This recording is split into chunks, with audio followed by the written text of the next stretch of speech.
तो सब योगियों को हम लोग अष्टावक्र गीता पढ़ रहे हैं। अष्टावक्र गीता में 18वां प्रकरण सूत्र 10वां। 18वां प्रकरण सूत्र 10वां। अष्टावक्र बोल रहे हैं।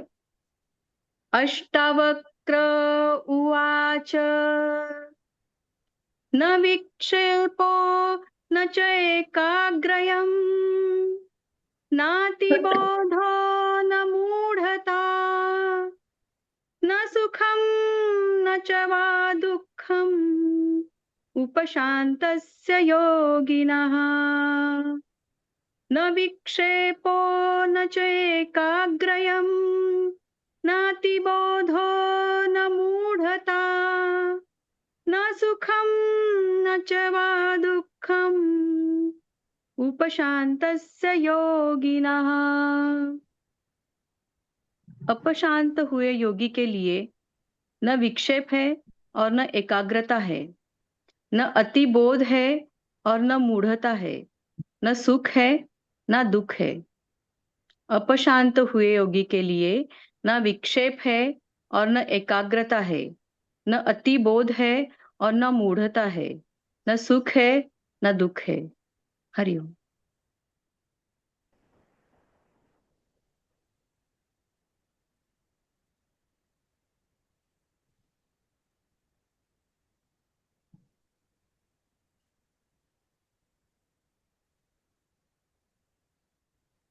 अभ्यास।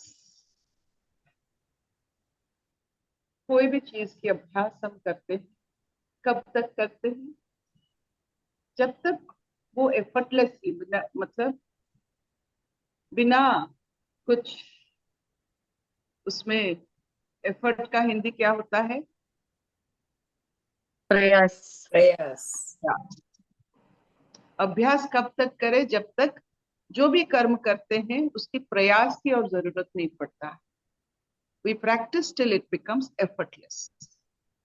तो ये संसार में कौन सा प्रैक्टिस करेंगे ताकि एफर्टलेस, प्रयास शून्य जीवन बिता सकते हैं? द्वंद्व रहित, नो डुअलिटी, कोई द्वैत भाव नहीं। तब तक हम प्रयास करेंगे जब तक वी आर एफर्टलेस।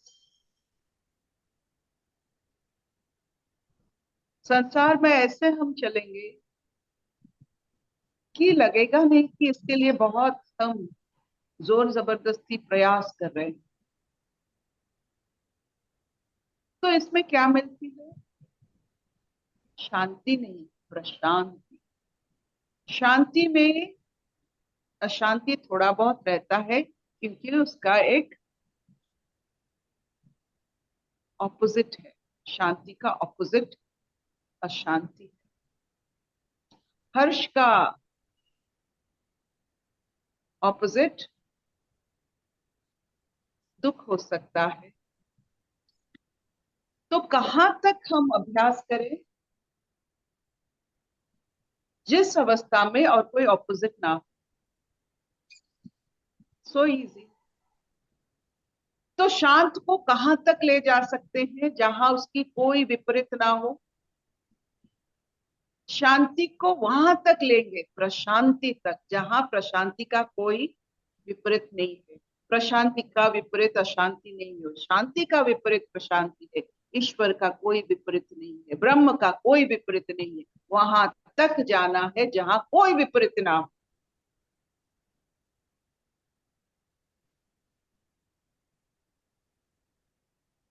तो आज जो प्रशांति की बात हो रही है, अगर हम उसे अपने चक्षु में देखना चाहते हैं, सागर को हम मान सकते हैं, उसकी जो गहराई है, उसका जो बोध है।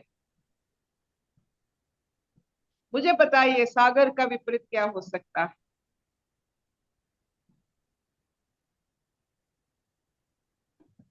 आकाश का विपरीत क्या है? अग्नि का विपरीत क्या है? पृथ्वी का विपरीत क्या हो सकता है? नहीं है। तो आज हम प्रशांति के ऊपर अपने आप को थोड़ा बहुत लेके चलते हैं, ताकि हमारा कोई विपरीत ना हो, हमारा बोध का, हमारा अनुभूति का कोई विपरीत के लिए कोई जगह ही ना हो। क्योंकि हम इतना हर्ष नहीं कर पाते हैं, क्योंकि उसमें जगह छोड़ देते हैं दुख के लिए, विषाद के लिए। हम जब भी हंसते हैं उसमें दुख शामिल होता है, जब भी दुखी होते हैं उसमें सुख शामिल होता है। सबके हम संपूर्ण कुछ नहीं करते हैं, सबके लिए जगह छोड़ देते हैं। आज ऐसे बात करेंगे कि कोई जगह ही नहीं रहेगा किसी के लिए नहीं, वो प्रशांति अवस्था है। कैसे होता है? चित्त में योग किसको कहते हैं? चित्त वृत्ति निरोध को योग कहा जाता है। ये तो शब्दों में। चित्त में क्या होता है? इच्छाओं रूपी सर्प का दंशन होता है, दसते रहते हैं, दसते रहते हैं। तो इच्छा कैसा है? ना सर्प दंशन जैसा है। तो उससे क्या निकलता है? विष निकलता है। विष से क्या होता है? कुछ भी आप करो उसमें विष रहेगा। आप कभी उन्मुक्त भाव में विष रहित, इच्छा रहित हम कुछ नहीं कर सकते हैं, क्योंकि ये आदत है इच्छाओं के दंशन खाने के लिए। वी आर सो हैप्पी कि मेरी ये इच्छा है। अरे क्यों है? कभी सोचे नहीं है कि इच्छा एक दंशन है, सर्प है। मुझे आज ये खाने के लिए, मुझे ये सब सर्प दंशन है, आपकी प्रशांत भाव को नष्ट करने के लिए, विपरीत आपके जीवन में लाने के लिए। इच्छा, कोई भी इच्छा हो, वो संपूर्ण नहीं होने वाला है। आप दो तरह से उसे देख सकते हैं। बिना इच्छा किए और इच्छा पूर्ति की कोशिश करना व्यर्थ है। इच्छा कभी पूर्ति नहीं हो सकती है। ऐसा सर्प आप कितना भी दूध पिला लो, बहुत सारे लोग सर्पों को दूध पिलाते हैं और सर्पदंशन भी खाते हैं। तो ऐसा कोई इच्छा नहीं है उसे दूध पिलाकर आप सुला सकते हो, वो फिर दसेगा।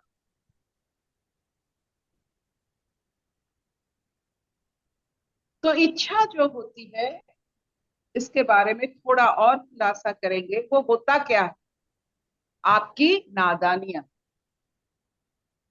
जिन्होंने जिस इच्छा में जो भी इच्छा किए, वो कभी पूर्ण नहीं हो सकता है।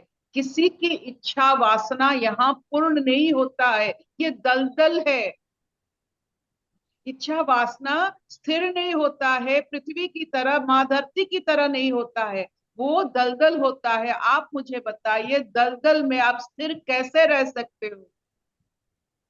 होगा ही नहीं। आपने दलदल देखा है जीवन में, उसके अंदर आप घुसते नहीं हो, आप बिल्कुल उसमें खींच कर नीचे चले जाओगे। वैसा ही होता है, देख लीजिए। इच्छा वासना दलदल होता है, उसे कोई पूर्ति नहीं कर सकता है। पहले जान लो, अगर आपको इच्छा हुई है रसगुल्ला खाने में, आप अगर रसगुल्ला खा लिए, खत्म हो गया इच्छा? नहीं, फिर आएगी वो डसने के लिए और एक रूप लेने के लिए। तो ये माया बनती है अपनी इच्छाओं से। अगर बार बार हम एक ही मंत्र कहेंगे, आई नीड नथिंग, मैं संपूर्ण हूं, मेरा कोई ख्वाहिश नहीं है, I don't have any desire, ये बार बार कहना पड़ता है। क्योंकि हम बार बार अपनी इच्छाओं को ही दूसरों को कहते हैं। अगर मेरा बेटा ये कर लेता, मेरी इच्छा है बेटा लौट आए, बच्ची, ये सब क्या होता है? लौट आने से क्या होगा? आपके कोख में लौटेगा थोड़ी, आप उसे धारण कर पाओगे?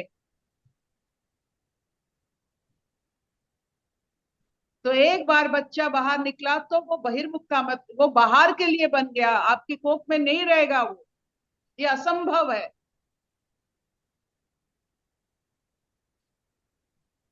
बच्चे अगर जिससे आपसे, अगर आपसे जन्म लेकर आप तक नहीं पहुंच पा रहे हैं, इसका ये मतलब है कोई आप तक नहीं पहुंचता है, सिर्फ ईश्वर पहुंचते हैं। वहां तक जहां आप चाहते हैं कि आपको कोई मिले, वहां तक सिर्फ ईश्वर पहुंच सकते हैं और कोई नहीं पहुंच सकता है। और ईश्वर एक बोध है। अगर है वो बोध, जिसको शिष्टाचार मालूम है, वो जानते हैं, वो एक बोध है। शिष्टाचार एक बोध है। How do you navigate in this society, वो शिष्टाचार होता है। बुजुर्गों के साथ कैसे व्यवहार, बच्चों के साथ कैसे व्यवहार, कैसे कोई भी उत्सव में आपका रोल क्या होता है, ये सब शिष्टाचार होता है। जो ये जानते हैं जानते नहीं तो दिखाई नहीं देता। जो ईश्वर जानते हैं जानते हैं, ईश्वर दिखाई नहीं देते।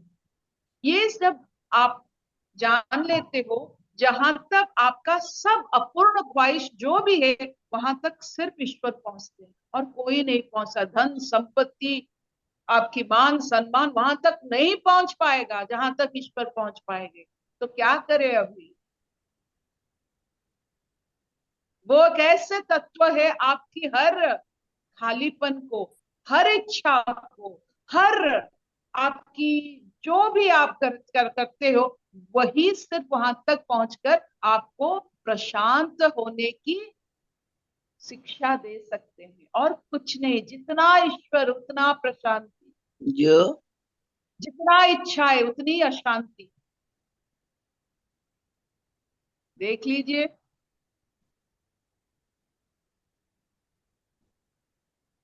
कोई प्रश्न है?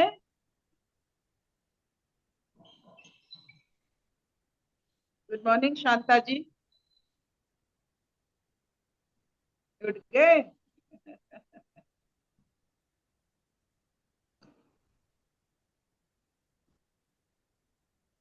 अ, नमस्ते अर्पिता दी।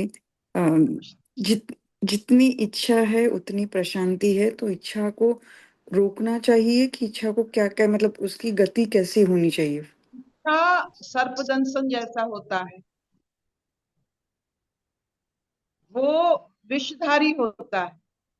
और इस विष में आप, इस ज्वाला में पता नहीं कौन सी ज्वाला है, लेकिन आपको अहरह जलाता रहेगा, गलाता रहेगा। जो इच्छाओं की दंशन से हर दिन हर वक्त मतलब उनको दंशन होता है, वो कभी हर्ष में रह सकते हैं? विष पीने वाले, विष में खेलने वाले, वो सिर्फ विष ही दे सकते हैं। तो वहीं से हम काम करेंगे। Always we will tell we are complete. पूर्ण कलश हमारा अस्तित्व है। पूर्ण कलश हम बैठाकर क्या देखते हैं कि संपूर्णता में स्थिरता होता है।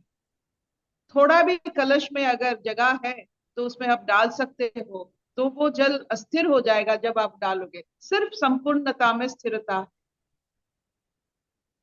पूर्ण कलश ही स्थिर हो सकता है। आटे के डिब्बा, अगर आपकी कोई भी आपके घर में जो भी डिब्बा है उसे पूरा पूर्ण कर लीजिए, वो स्थिर है, वो संपूर्ण होता है। तो आप भी संपूर्ण है। भर लीजिए अपने आप को ईश्वर में, पूरा संपूर्ण। I need nothing, I have no desire. ये कहना पड़ता है, बार बार कहने से हमें आदत पड़ती है। आई नीड नथिंग, क्या चाहिए आपको? अगर ईश्वर भी आ जाएंगे, क्या तुझे दूं, वरदान क्या दूं? कुछ नहीं भगवान, बस यहाँ तक पहुंचना है। Nothing. Thank you so much, very beautiful. यहाँ तक पहुंचना है। यहाँ तक पहुंचने में there will be no duality in our life. प्रशांति आ जाती है। प्रशांति का कोई विपरीत नहीं।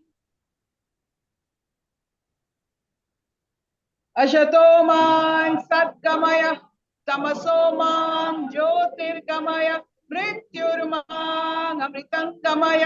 सर्वे सुखिना सन्तु, सर्वे सन्तु निरामया, सर्वे भद्राणि पश्यन्तु मा कश्चित् दुःखभाग् भवेत्। ओम शांति शांति शांति।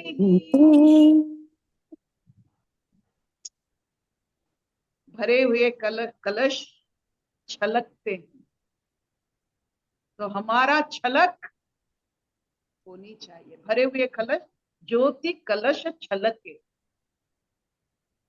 छलकाइए अपने आप कि आप भरे हुए हो। तो वो छलक प्रशांति होती है, वो छलक आनंद होती है, वो छलक जैसे मानो सबसे प्योर फन का शक्ति होता है। छलकिए।